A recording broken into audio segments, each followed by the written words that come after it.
Whew. All right. So, hey, dandelions. So, y'all, I recorded this video, and towards the end, it kind of crashed and burned. So, I I'm gonna just try it again and pray and hope and believe that it's going to be what I need to be. So, the Lord asked me to talk about something that happened to me at church this past Sunday, and I was like, I could do without it because it just happened. So it was really raw, and I was like, can I meditate on this? Can I learn the lesson first, Lord? But I know that I was reassured of the lesson, and I honestly feel like I do know the lesson. Um, so this past weekend was Mother's Day. So happy Mother's Day to all the mothers who may be listening out here. But it was Mother's Day. And if you're new around here, I am 28. At 27, I told the Lord, or before I was 27, I told the Lord, like, at 27, I want this, I want that, I want the husband, the kids, da da da da. A couple of years ago, we got prophesied to that we were going to be going to South Korea. So I once again thought, okay, the husband, the kids, the life, da da da da, like all is well in the land of the living. None of that happened. None of that played out the way that I wanted or thought. So now we are here, 28, about to be 29. We are back in Tejas. There are no kids. There's not even a boyfriend. Okay. I had to go through a season of giving up everything I wanted, everything I thought that would make life great, and just trust that the Lord would take these heaps and ruins and make something out of my life that was worthy, something, because we just cannot end like this.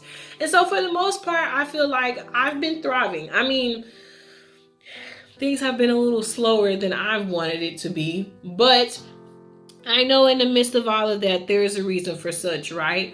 One of the things that the Lord has not allowed me to experience yet is finding a partner and having that forever life.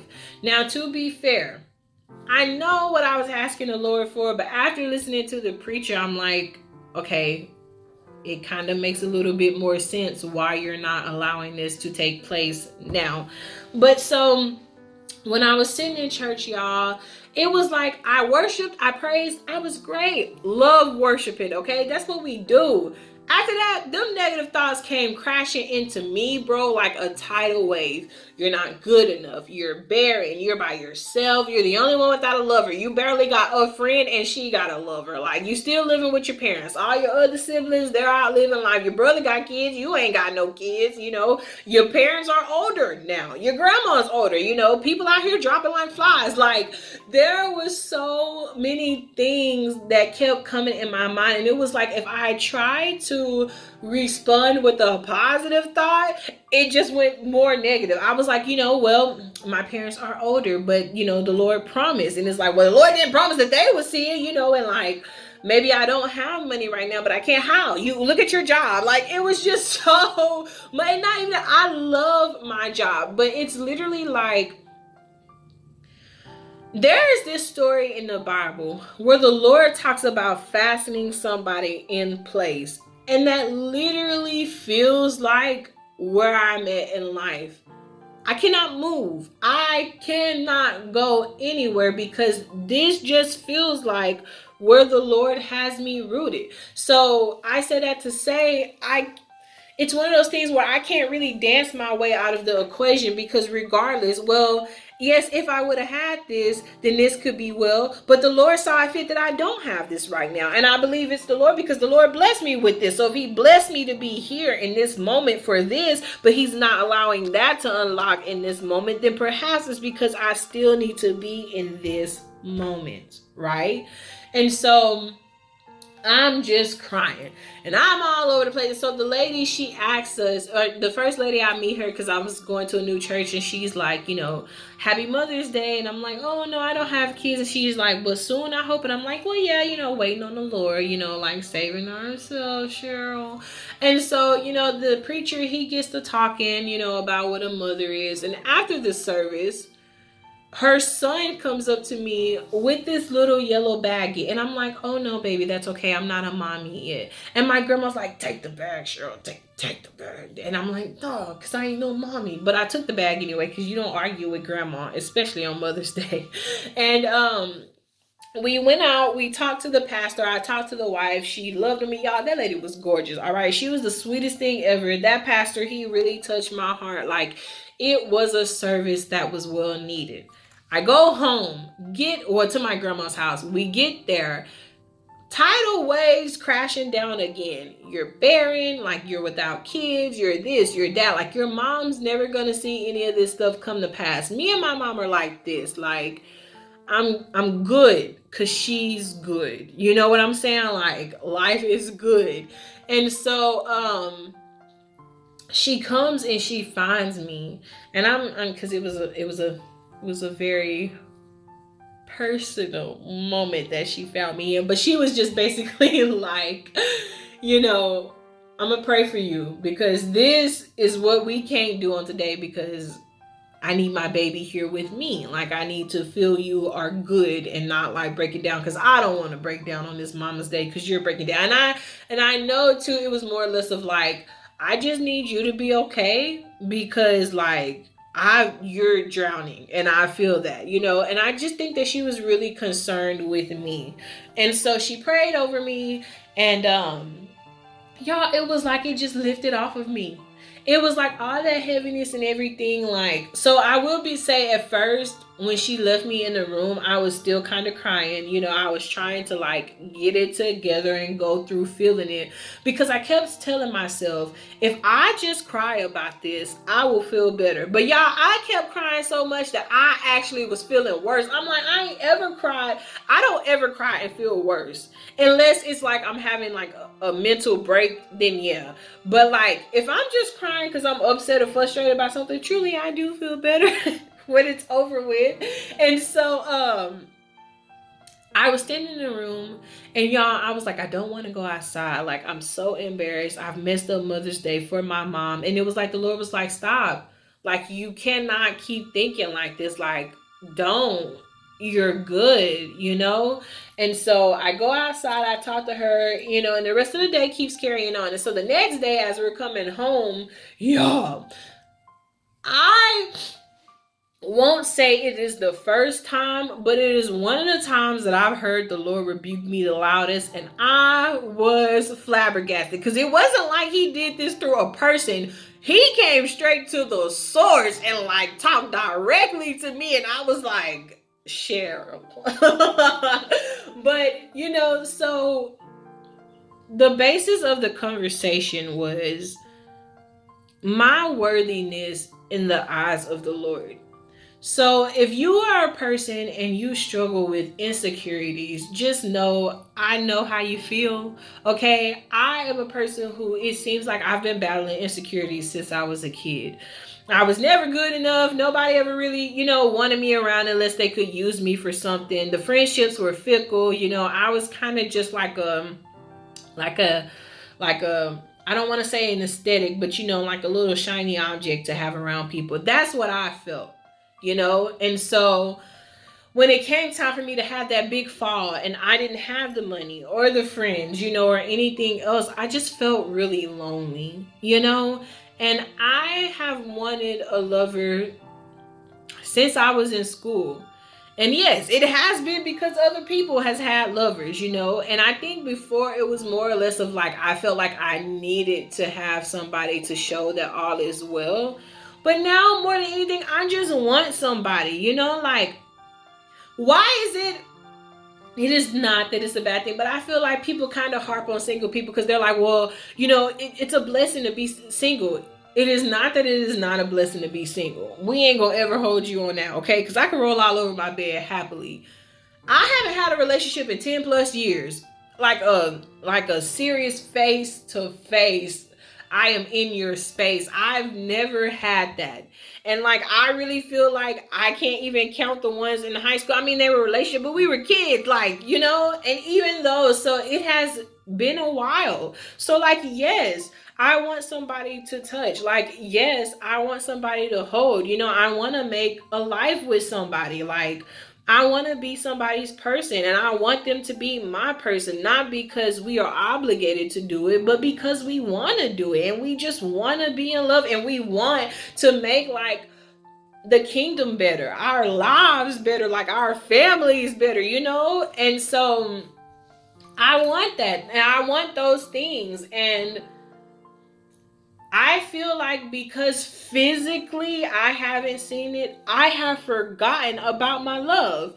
I tell y'all all the time, the Lord is my man. That is my husband. Put some respect on him, all right? Like, that's my baby, all right? And when he tell me things sometimes, I'm like, you flirting. But then sometimes I'm like, did you really just say that to me? Or do I need to go talk to a preacher about this? But I'm kind of afraid to say what you just said because I just don't know if I'm hearing you. But why can't the Lord say things to you? Now, I ain't just, if it's something like perverse or negative or destructive in any form or fashion, no, he's not going to say those things to you. But the Lord is a man who speaks. Like, okay, I'm just saying, don't be surprised when the Lord talks to you like a man talks, because he is a man. And not only that, he's so much wiser.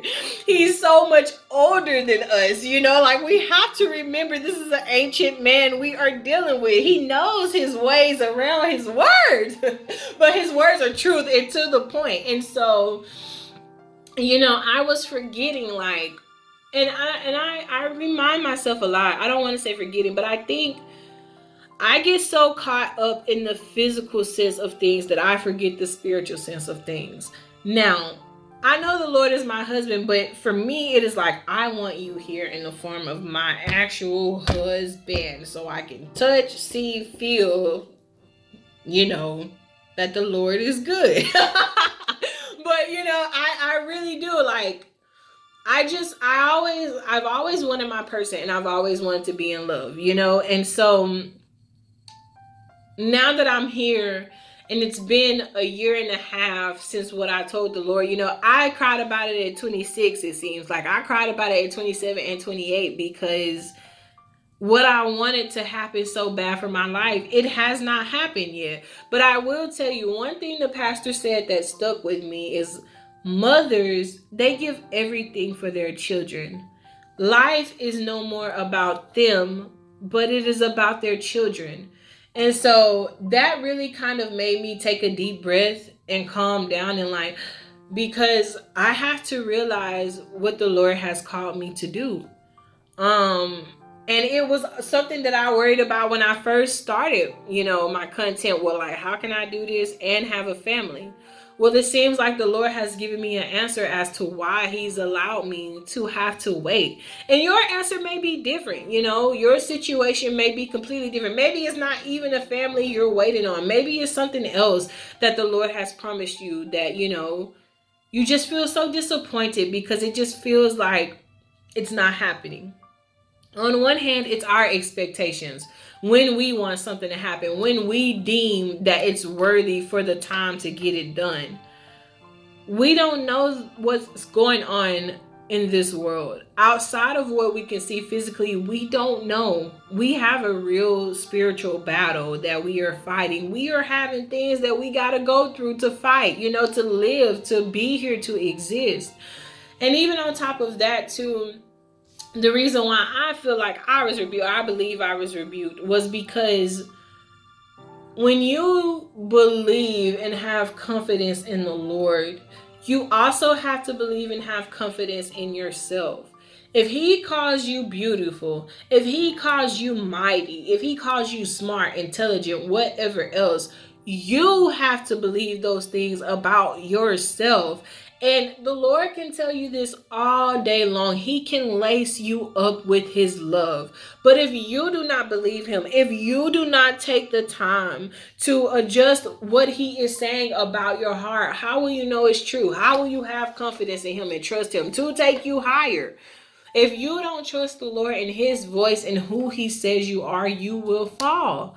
You will fall. And it's only because you don't know what he thinks about you. So anybody can come and lie to you and tell you that it's truth when it's actually garbage. Okay. And so I just want to make this video really to encourage somebody that disappointments do happen because it's life, you know? But even in those disappointments, first of all, know that the Lord doesn't just go out here disappointing people. Everything bad and sad and upsetting comes from our adversary. Now, the Lord will allow us to go through things, but it is to test us, to try us, to refine us, and to teach us truths in life. You're not going to get everything you want and when you want it. You are not. Now, when the Lord promises you things and he shows you things, those are things you can bank on and bet on, because he is not a man who is going to show you something and lie about it. He's not going to be like, girl, I'm going to get you a pony, and then 15 years later, there's no pony. Like, he's not like that. And if there is no pony 15 years later, it's not because he's not going to give it to you.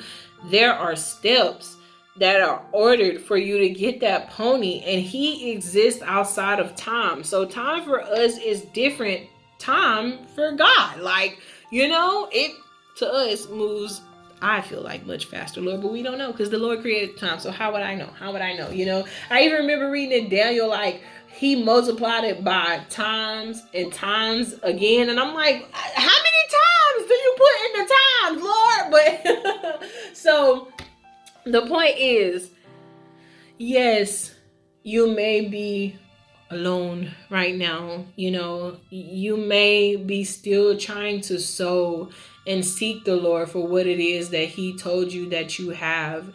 You may be still trying to carve out your path, or maybe you're feeling the disappointments of something that you've wanted to happen that has not happened yet. Whatever the case may be, I just really wanted to come on and reassure you that whenever you watch this video, that you are going to be okay. I like sharing my testimonies. I didn't think I was gonna share this one because it's emotional. You know, I always feel so judged and like, because you know, I want these things, and I just feel like sometimes I will be judged for my reasonings, you know, or my wants. But I can't keep, first of all, I can't keep tiptoeing around posting videos because of judgments and thoughts of other people. But I just really want to share my story to help you and to tell you, like, you're not alone, you know. And we can get so caught up in our own worlds that we forget other people are struggling just like we are. Other people are living life, and they might be living it a little bit rougher than you right now. Like, let's be honest, you know. And that's why I try to tell myself, like, okay, I ain't got a husband and I ain't got kids yet, but I got a job. I can feed myself, okay? I can take myself out with the Lord to get a cheeseburger because we want to, you know. I don't have, man, I ain't got nobody to argue with. I want to play Grand Theft Auto right now. I got that liberty to do that. Don't gotta share the TV space with nobody, you know. Don't gotta worry about this girl side-eyeing my man because he looking good in the hood. All of that stuff is gonna come when it is time for it to come. But right now, the Lord has me focused on him. He has allowed me to play in a space uninterrupted by other people. And so, like, yes, life can be chaotic, and you may not understand all the time why it feels like the Lord is isolating you or like keeping you by yourself. But I promise you, it is not because you lack anything. It is because he loves you so much that he will oftentimes hide the things he loves the most for just a season. So you can love on him, so you can know him, so nobody sees you outside of these walls. Everybody's like, ooh, can I look? And he's like, no, like, this is my hidden one. Like, I want her time right now. Like, no, you can't behold it. Back off. So just be encouraged and reassured. The Lord thinks great things about you. His heart turns for you. Like, he is in love with you. So no matter how, like, your disappointments may look, I am the first to know that disappointing things in life happens. And it's not always easy to hear a feel-good word and feel like there is hope. Especially when you've heard a lot of hope. But to also caution you, when you are hearing the feel-good messages and when everybody is proclaiming the Lord to you, check your heart. Are you loving God for what he can do for you or for who he is to you? He will give you the world if you follow him. Everything you could have ever hoped and dreamed for. But what about when he tells you to wait? Or what about when he tells you, no, you can't have that because that's harmful? Or I know you really wanted to go down that path, but that's not what I have for you because I got something better. Will you still love him then? When he takes what you really think you want the most and toss that bug into the river far, far away from you, out of sight. It is at the bottom with the Leviathan. Like, it is gone, Susanna. Will you still love him then? Why do you trust and love the Lord? Why is he an important source for you? And if it is because he gives you things and because he's nice and kind to you always, then please reevaluate what love truly is. Because it's not always going to be good. It's not always going to be great. And honestly, with the Lord, those tough, chaotic, dark moments where you're feeling like some kind of jack in the box that's being thrown around in the room, yeah, the Lord is right there. He is always in the midst of our situations, especially when we have storms. He will fasten you in place, but you in return need to fasten him in place. Don't let the Lord out of your heart. Don't stop putting your trust in him just because you are disappointed or sad by your situations. Feelings happen. You're not always going to be feeling sad. Just like you're not always going to want to do what the Lord has called you to do. But if you love him and trust him, then yes, you're going to want to do it every single day. You're going to want to show up for the one who has shown up for you. But that's because you have time equity.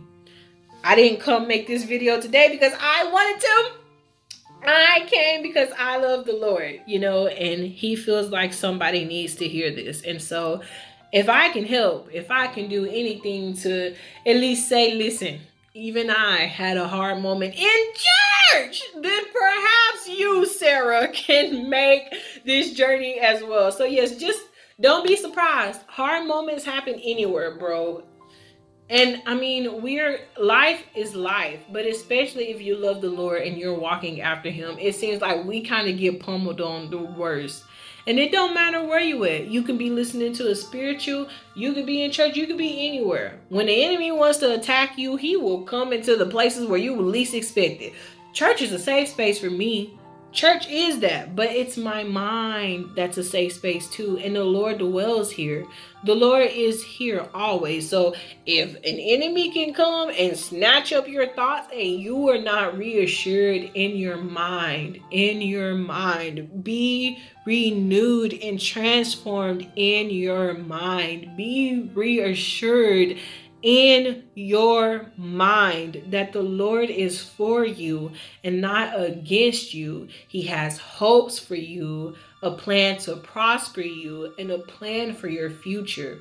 Those intrusive thoughts, they're not yours. They are negative thoughts from the enemy sent to destroy you, because if you should ever find your confidence, and if you should ever find out how the Lord loves you, it's going to be a moment in time for sure.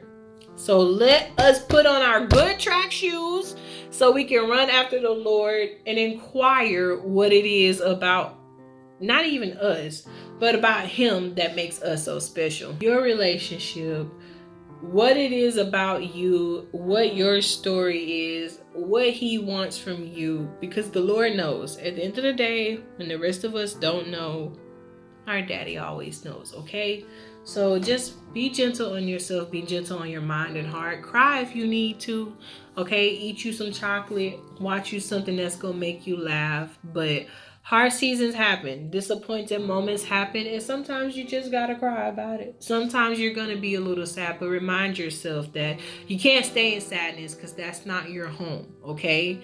And those thoughts that are coming against you is just to knock you off your game. So, please always do remember that the Lord does love and bless you. May He keep you. I believe in you. I love you. And I hope whenever you view this, you have the most incredible of days or the most amazing of nights. Goodbye, guys.